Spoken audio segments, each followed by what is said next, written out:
Hi ಎಲ್ಲರಿಗೂ ನಮಸ್ಕಾರ. Welcome to Dhanya's vlogs in Kannada. ಎಲ್ಲರೂ ಹೇಗಿದ್ದೀರಾ? ಐ ಹೋಪ್ ಎಲ್ಲರೂ ಚೆನ್ನಾಗಿದ್ದೀರಾ ಅಂತ ಅಂದ್ಕೊಂಡಿದ್ದೀನಿ. ಆಫ್ಟರ್ ಲಾಂಗ್ ಟೈಮ್ ನಾನು ವ್ಲಾಗನ್ನು ಅಪ್ಲೋಡ್ ಮಾಡ್ತಾ ಇರೋದು. ಸುಮಾರು 10-12 ದಿನವೇ ಆಗೋಗಿತ್ತು ನಾನು ವ್ಲಾಗ್ನ ಅಪ್ಲೋಡ್ ಮಾಡಿ. ಹಾಗಾಗಿ ವ್ಲಾಗ್ನ ಹಾಕೋಣ ಅಂತ ಹೇಳಿಬಿಟ್ಟು ಆಗ್ತಾ ಇರೋದು. ತುಂಬಾ ವೈರಲ್ ಇರುವಂತಹ ರೆಸಿಪಿ ಎಲ್ಲರೂ ನೋಡೇ ಇರ್ತೀರಾ. Carrot rasmalai recipe.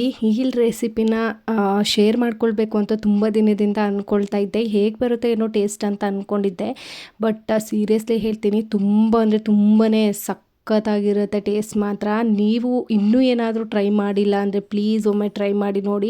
ತುಂಬಾ ಇಷ್ಟಪಟ್ಟು ತಿಂತೀರ ಎಲ್ಲರೂ ಅಂತಲೇ ಹೇಳ್ಬೋದು. ಸೊ ಇವಾಗ ಹೇಗೆ ಮಾಡೋದು ಅಂತ ಹೇಳಿಬಿಟ್ಟು ನೋಡ್ಕೊಂಡು ಬರೋಣ ಬನ್ನಿ. ಮೊದಲಿಗೆ ನಾನಿಲ್ಲಿ ಒಂದು 4-5 ಮೀಡಿಯಮ್ ಸೈಜ್ ಇರೋ ಅಷ್ಟು ಕ್ಯಾರೆಟನ್ನು ತೊಗೊಂಡು ಮೇಲ್ಗಡೆ ಸಿಪ್ಪೆನ ಈ ಥರ ತೆಗೆದುಬಿಟ್ಟು ತೊಳೆದು ಇಟ್ಕೊಂಡು ಚಿಕ್ಕ ಚಿಕ್ಕ ಸೈಜಲ್ಲಿ ಕಟ್ ಮಾಡಿ ಇಟ್ಕೊಳ್ತಾ ಇದ್ದೀನಿ. ವಿಡಿಯೋದಲ್ಲಿ ಏನು ತೋರಿಸ್ತಾ ಇದ್ದೀನಿ ಅಲ್ವಾ ಆ ಥರ. ಸೊ ಇವಾಗ ಕಟ್ ಮಾಡಿ ಇಟ್ಕೊಂಡು ಒಂದು ಮಿಕ್ಸರ್ ಬೌಲನ್ನು ತೊಗೊಂಡು ಮಿಕ್ಸರ್ ಬೌಲ್ಗೆ ಕಟ್ ಮಾಡಿ ಇಟ್ಕೊಂಡಿರುವಂತಹ ಕ್ಯಾರೆಟನ್ನು ಸೇರಿಸ್ಕೊಳ್ತಾ ಇದ್ದೀನಿ. ನೋಡ್ತಾ ಇದ್ದೀರಾ ಅಲ್ವಾ ನೀವೇನೆ. ಕಟ್ ಮಾಡಿರುವಂಥ ಕ್ಯಾರೆಟನ್ನು ಮಿಕ್ಸರ್ ಬೌಲ್ಗೆ ಸೇರಿಸ್ಕೊಂಡು ಒಂದು ಅರ್ಧ ಲೋಟ ಆಗೋಷ್ಟು ಹಾಲನ್ನು ಹಾಕ್ಕೊಳ್ತಾ ಇದ್ದೀನಿ. ಒಂದು 3-4 ಟೇಬಲ್ ಸ್ಪೂನ್ ಆಗುವಷ್ಟು ಸಕ್ಕರೆ, ಒಂದು ಏಲಕ್ಕಿನ ಹಾಕ್ಕೊಂಡು ರುಬ್ಕೊಂಡು ಇಟ್ಕೊಳ್ಬೇಕು.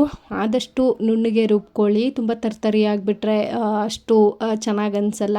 ಅದಕ್ಕಾಗಿ ಸ್ವಲ್ಪ ನೀಟಾಗಿ ನುಣ್ಣಕ್ಕೆ ರುಬ್ಕೊಂಡಿದ್ದೀನಿ. ಅದಾದ ನಂತರ ಸ್ಟವ್ನ ಹಚ್ಕೊಂಡು ಒಂದು ಪ್ಯಾನ್ನ ಇಟ್ಕೊಂಡು ಪ್ಯಾನ್ ಕಾದಿದ್ದಾದ ನಂತರ 3-4 ಟೇಬಲ್ ಸ್ಪೂನ್ ಆಗುವಷ್ಟು ತುಪ್ಪನ ಸೇರಿಸ್ಕೊಳ್ತಾ ಇದ್ದೀನಿ. ತುಪ್ಪ ಸ್ವಲ್ಪ ಕಾದಿದ್ದಾದ ನಂತರ ರುಬ್ಬಿ ಇಟ್ಕೊಂಡಿದ್ದೀವಿ ಅಲ್ವಾ ಕ್ಯಾರೆಟು, ಅದನ್ನು ಇವಾಗ ಇದಕ್ಕೆ ಸೇರಿಸ್ಕೊಳ್ತಾ ಇದ್ದೀನಿ. ನೋಡ್ತಾ ಇದ್ದೀರಾ ಅಲ್ವಾ ನೀವೇನೆ ಎಷ್ಟು ನುಣ್ಣಗೆ ರುಬ್ಕೊಂಡಿದ್ದೀನಿ ಅಂತ ಹೇಳಿಬಿಟ್ಟು. ಇದನ್ನು ಸುಮಾರು ಒಂದು 10-15 ನಿಮಿಷ ನೀಟಾಗಿ ಕೈ ಬಿಡ್ದಂಗೆ ಕೈ ಆಡಿಕೊಂಡು ನೀಟಾಗಿ ಬೇಯಿಸ್ಕೊಳ್ಬೇಕು. ಎಲ್ಲಿವರೆಗೆ ಅಂದರೆ ಪ್ಯಾನಿಗೆ ಅದು ಅಂಟ್ಕೊಂಡಿರಬಾರ್ದು, ಬಿಟ್ಬಿಡಬೇಕು. ಪ್ಯಾನ್ ಬಿಡೋ ಅಷ್ಟು ಹುರ್ಕೊಂಡ್ರೆ ನೀಟಾಗಿ ಲಡ್ಡು ಥರ ಉಂಡೆ ಕಟ್ಕೊಳ್ಳೋಕ್ಕೆ ಚೆನ್ನಾಗಿರುತ್ತೆ ಅಂತಲೇ ಹೇಳ್ಬೋದು. ನೋಡ್ತಾ ಇದ್ದೀರಾ ಅಲ್ವಾ ನೀವೇ. ಹಸಿ ವಾಸನೆ ಎಲ್ಲ ಹೋಗೋ ಥರ ನೀಟಾಗಿ ಹುರ್ಕೊಂಡು ಇವಾಗ ಇದಕ್ಕೆ ಒಂದು 3-4 ಟೇಬಲ್ ಸ್ಪೂನ್ ಆಗುವಷ್ಟು ಚಿರೋಟಿ ರವೆ ಅಂತ ಹೇಳ್ತೀವಲ್ವ, ಅದನ್ನು ನಾನು ಸೇರಿಸ್ಕೊಂಡು ಇವಾಗ ನೀಟಾಗಿ ಮಿಕ್ಸ್ ಮಾಡ್ಕೊಳ್ತಾ ಇದ್ದೀನಿ. ಸ್ವಲ್ಪ ಗಟ್ಟಿ ಕನ್ಸಿಸ್ಟೆನ್ಸಿಗೆ ಬರಲಿ ಅಂತ ಹೇಳಿಬಿಟ್ಟು ರವೆನ ಹಾಕೊಳ್ಳೋದು. ರವೆ ಆಪ್ಷನಲ್ಲೂ ನಿಮಗೆ ಬೇಕು ಅಂದರೆ ಸೇರಿಸ್ಕೊಳ್ಳಿ, ಇಲ್ಲ ಅಂದರೆ ಸೇರಿಸ್ಕೊಂಡೆ ಇದ್ರೂ ಕೂಡ ನಡೆಯುತ್ತೆ. ಬಟ್ ಒಂದು ಲಡ್ಡು ಕಟ್ಟೋಷ್ಟು ಗಟ್ಟಿ ಕನ್ಸಿಸ್ಟೆನ್ಸಿಗೆ ಬರೋ ಅಷ್ಟೊತ್ತರವರೆಗೂ ಬೇಯಿಸ್ಕೊಳ್ಬೇಕಾಗುತ್ತೆ. ನೀವು ನೋಡ್ತಾ ಇದ್ದೀರಲ್ವ ನೀವೇ. ಈ ಥರ ನೀಟಾಗಿ ಗಟ್ಟಿ ಕನ್ಸಿಸ್ಟೆನ್ಸಿಗೆ ಬಂದಿದ್ದಾದ ನಂತರ ಸ್ಟವ್ನ ಆಫ್ ಮಾಡಿ ಕಂಪ್ಲೀಟಾಗಿ ತಣ್ಣಗಾಗಲಿಕ್ಕೆ ಬಿಟ್ಬಿಡಬೇಕು. ಅದು ತಣ್ಣಗಾಗೋ ಅಷ್ಟೊತ್ತಿಗೆ ಹಾಲನ್ನು ಕುದಿಸ್ಕೊಂಡ್ಬಿಡೋಣ ಅಂತ ಹೇಳಿಬಿಟ್ಟು ಸ್ಟವ್ನ ಹಚ್ಕೊಂಡು ಒಂದು ಪ್ಯಾನ್ನ ಇಟ್ಕೊಂಡು ಹಾಲನ್ನು ಹಾಕ್ಕೊಳ್ತಾ ಇದ್ದೀನಿ. ನೀವು ಎಷ್ಟು ಕ್ಯಾರೆಟನ್ನು ತೊಗೊಂಡಿದ್ದೀರಾ ಅದಕ್ಕೆ ಎಷ್ಟು ಹಾಲು ಬೇಕಾಗುತ್ತೆ ಅಷ್ಟನ್ನು ನೋಡಿಕೊಂಡು ಹಾಕ್ಕೊಳ್ಳಿ.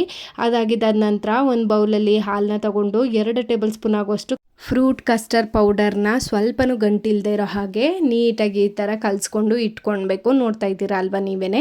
ಇವಾಗ ಹಾಲು ಕಾದಿದ್ದಾದ ನಂತರ ಇದಕ್ಕೆ ನಿಮಗೆ ಸ್ವೀಟಿಗೆ ಎಷ್ಟು ಸಕ್ಕರೆ ಬೇಕಾಗುತ್ತೋ ಅಷ್ಟನ್ನು ಸೇರಿಸ್ಕೊಳ್ಳಿ. ಒಂದು ಅಳತೆಲಿ ಹೇಳೋದಾದರೆ ಒಂದು ಅರ್ಧ ಲೀಟ್ರ್ ಹಾಲನ್ನು ನೀವು ಕಾಯಿಸಿತ್ತು ಅಂದರೆ ಒಂದು ಅರ್ಧ ಕಪ್ಪಷ್ಟು ಸಕ್ಕರೆನ ಹಾಕ್ಕೊಂಡ್ರೆ ಸಾಕಾಗತ್ತೆ.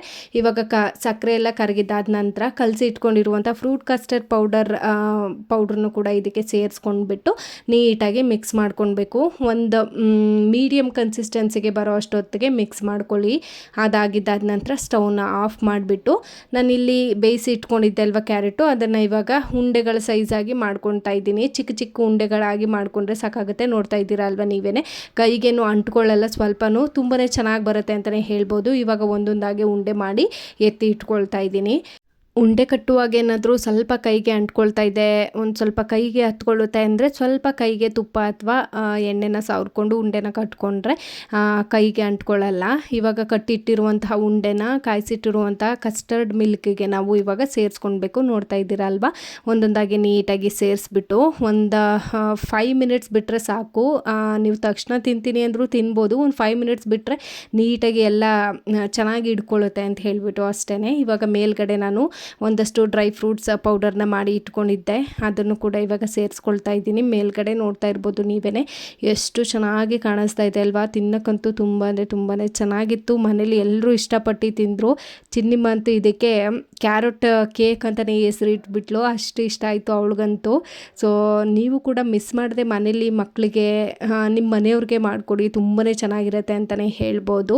ಸೊ ಇವಾಗ ನೀಟಾಗಿ ಮಿಕ್ಸ್ ಮಾಡ್ಕೊಂಡ್ಬಿಟ್ಟು ಒಂದು ಸರ್ತಿ ಮೇಲ್ಗಡೆ ಕೆಳಗಡೆ ಮೇಲ್ಗಡೆ ಈ ಥರ ಉಂಡೆಗಳನ್ನ ದಬಾಕೊಂಡ್ಬಿಟ್ಟು ಸರ್ವ್ ಮಾಡ್ಕೊಳ್ಳೋದು ಅಷ್ಟೇ.